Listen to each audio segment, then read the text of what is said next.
សួស្តីបងប្អូនទាំងអស់គ្នាថ្ងៃនេះដែរខ្ញុំមានវីដេអូមួយទាក់ទងទៅនឹងដំណើរកម្សាន្តបងពួកខ្ញុំទៅកាន់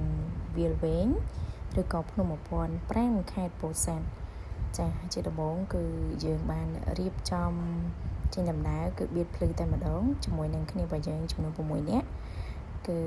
យើងចេញដំណើរតាមផ្លូវសំឡូតចា៎កាត់តាមពម៉ោយឡើងទៅវាលវែងភ្នំ1005តែម្ដងនៅតាមផ្លូវយើងក៏បានឆ្លៀតចូលទៅលេងនៅរមណីយដ្ឋានក៏ដូចជា resort មួយចំនួនផងដែរដែលមានទេសភាពស្អាតភ្នំព័ទ្ធជុំវិញទេសភាពខៀវស្រងាត់តែម្ដងបងប្អូនហើយបន្តមកទៀតគឺយើងបានមកកន្លែងដែលយើងបាន booking ទុកសម្រាប់ការបោះតង់នៅយប់នឹងផងដែរបងប្អូនគឺយើងសម្រាកនៅផ្ទះលំហែបងបារាំងសម្រាប់ផ្ទះលំហែបងបារាំងនេះដែរគឺនៅជាប់នឹងជើងភ្នំតែម្ដងគឺមិនទាន់ឡើងដល់លើទេ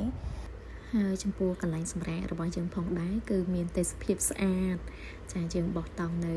ខាងជើងភ្នំហ្នឹងទៅគឺយើងអង្គុយញ៉ាំអាហារមើលទេសភាពជើងភ្នំមានអាប់មានពពកចឹងទៅបងប្អូន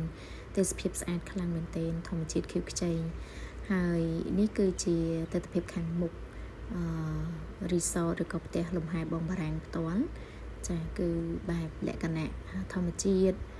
fresh ណាបងប្អូនគឺយើងអាចមើលបានចាគឺបែបសាមញ្ញប៉ុន្តែបងប្អូនមកហើយប្រកាសជាចង់មកទៀតដោយសារតែទេសភាពនៃទីនេះគឺបែបព្រៃភ្នំស្រស់ស្អាតខ្លាំងណាស់បងប្អូនអ្នកដែលគាត់នៅតែទីក្រុងមានភាពស្មុគស្មាញច្រើនគឺអាចអញ្ជើញមកលេងបានទេសភាពស្អាតណាស់បងប្អូនថ្ងៃសម្រាប់សៅរ៍អាទិត្យឬក៏ថ្ងៃបុណ្យទានអាចអញ្ជើញមកលេងបានទាំងអស់គ្នាដើម្បីទទួលបានអារម្មណ៍ស្រស់ស្រាយចាហើយក៏មានសំឡេងចាបសំឡេងសត្វយំកំដរអារម្មណ៍យើងផងដែរចាហើយក៏មានបងប្អូនជាច្រើនដែលគាត់មកលេងនៅទីនេះចាមានជាលក្ខណៈធួជាលក្ខណៈក្រុមដូចជាខ្ញុំផងដែរចាអញ្ចឹងសម្រាប់ពេលល្ងាចនឹងដែរគឺយើងមានជាសាច់អាំងមានត្រីអាំងចាយើងមានភេសជ្ជៈផ្សេងចឹងទៅចារៀបចំញ៉ាំតាមនេះក្បាលល្ងាចតែម្ដង